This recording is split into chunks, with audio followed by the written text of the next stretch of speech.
Hello mga bebs at mapagpalang umagang Biyernes sa inyong lahat at hinatid na namin si Junakis at pumunta nga kami dito sa Mushroom Burger para naman magkape at kumain ng kanilang pansit canton.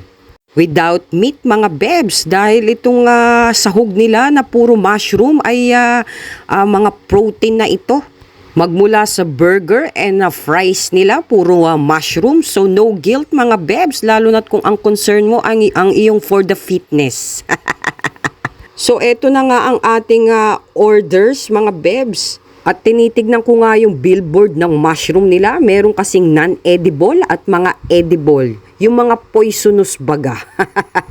At ito na nga ang in-order namin, ang mushroom oyster fries. At yan yung kanilang pansit canton na tenga ng daga ang halo, mga bebs. Hindi literal na daga So ayan, kakain tayo ng kanilang mushroom. Ito yung paborito ko ring in-order dito. Lalo na kung mga snacks lang ang gusto mo at ayaw mong magpakabusog. At dito nga kami sa kanilang outdoor at umandar na naman ang pagka-wild ng aking imagination, mga bebs. Ito ang surroundings ng outdoor parang playground siya, mga bebs.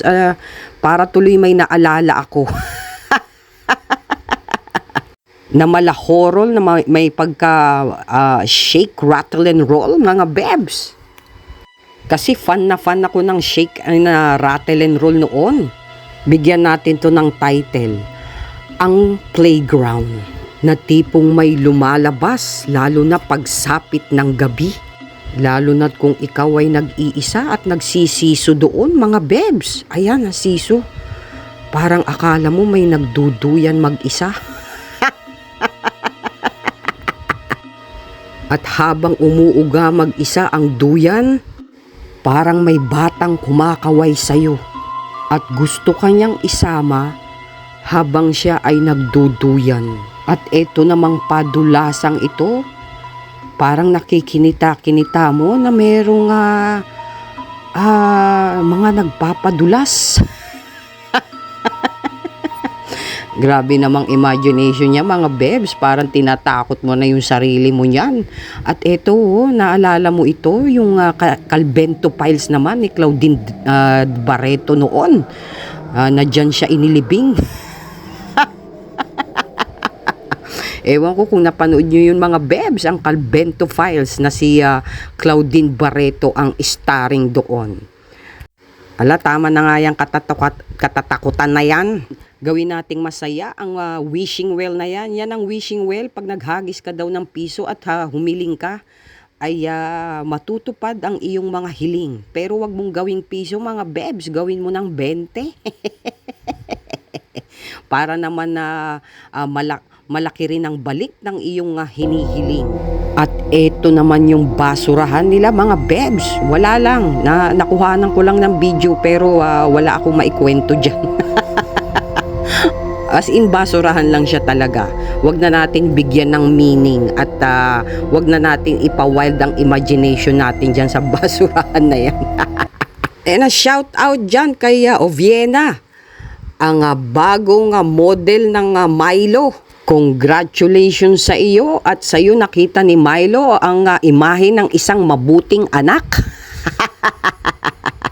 Deserve mo yan at manatili kang magandang impluensya sa mga kabataang umiinom ng Milo. Aywan ko na lang sa mga anak na hindi mga mabubuti sa kanilang mga magulang, pagpalain nawa kayo ni Judas. Ang ika-4 na utos ng Diyos ay honor your father and your mother.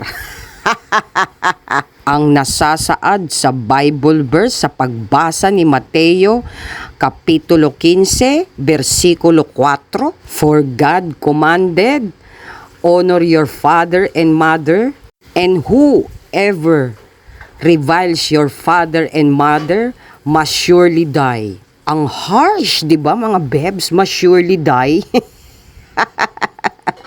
Sabi yan sa Bible. Alam nyo ba kung anong ibig sabihin ng reviles? Ang reviles ay ang paglait sa iyong magulang. Kaya shout out dyan sa mga kabataan dyan na ang mga binabasang Bible verse ay kaya kay Judas.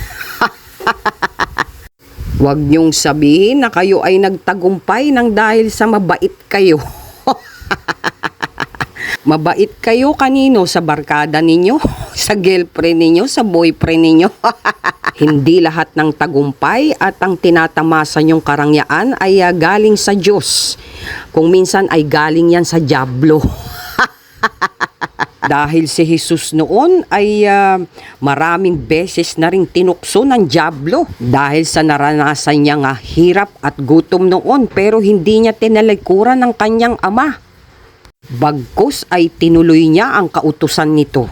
Kaya wag niyong sabihin na nagtagumpay kayo dahil mabait kayo. Kaya kayong mga anak ay ilagi niyong igalang at mahalin ng inyong magulang upang lagi kayong papatnubayan ng may kapal.